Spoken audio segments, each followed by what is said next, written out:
ବିଶ୍ୱରେ ଏକମାତ୍ର ଆଦର୍ଶ ମନୁଷ୍ୟ। ସେ କୌଣସି ରାଜନୈତିକ ଦଳ ବନାଇ ନଥିଲେ, ତାଙ୍କର ଲୋକ ଦଳ ବଳ ନଥିଲା, ସେ କୌଣସି ପ୍ରକାର ଅସ୍ତ୍ରଶସ୍ତ୍ର ବ୍ୟବହାର କରିନଥିଲେ। ତଥାପି ଏହି ଜଗତରେ ଏକ ସୁସ୍ଥ ସବଳ ପରିଷ୍କାର ସମାଜ ସ୍ଥାପନ କଲେ। ଆସନ୍ତୁ ଏହି ବ୍ୟକ୍ତିଙ୍କର ଗୁଣ ଚରିତ୍ର ବିଷୟରେ ନିଶ୍ଚୟ ଟିକେ ଜାଣିବା।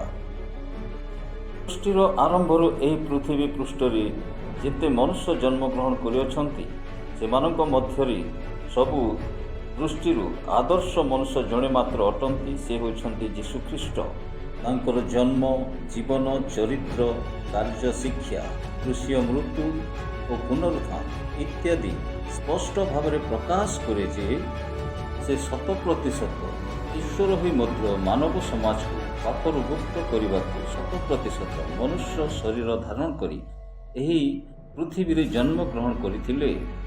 ସେ ସାଧାରଣ ମନୁଷ୍ୟ ହୋଇ ଭୋକ, ଶୋଷ, କ୍ଳାନ୍ତି, ଆବେଗ, ପରୀକ୍ଷା ଓ ପ୍ରଲୋଭନ ଇତ୍ୟାଦି ଦେଇ ଯିବା ସହିତ ଏକ ଆଦର୍ଶ ମନୁଷ୍ୟ ହୋଇ ସମ୍ପୂର୍ଣ୍ଣ ରୂପେ ପାପଶୂନ୍ୟ, ନିଷ୍କଳଙ୍କ, ନିର୍ଦୋଷ, ନିର୍ଦାଗ, ନିଖୁନ୍ତ, ଧାର୍ମିକ, ଉତ୍ତମ, ଅନିନ୍ଦନୀୟ, ଭଦ୍ର, ସିଦ୍ଧ, ତ୍ୟାଗପୂର୍ଣ୍ଣ, ପ୍ରେମପୂର୍ଣ୍ଣ, ସତ୍ୟପୂର୍ଣ୍ଣ, ଛଳନାଶୂନ୍ୟ, କ୍ଷମାଶୀଳ, ଦୟାଶୀଳ, ନମ୍ରଶୀଳ, ଧୈର୍ଯ୍ୟଶୀଳ, ନିଃସ୍ୱାର୍ଥପର, ଆତ୍ମସଂଯମୀ, ବିଶ୍ୱସ୍ତ, ଶୃଙ୍ଖଳିତ, ଈଶ୍ୱରଙ୍କୁ ବାଧ୍ୟ ହୋଇ ଜୀବନଯାପନ କଲେ।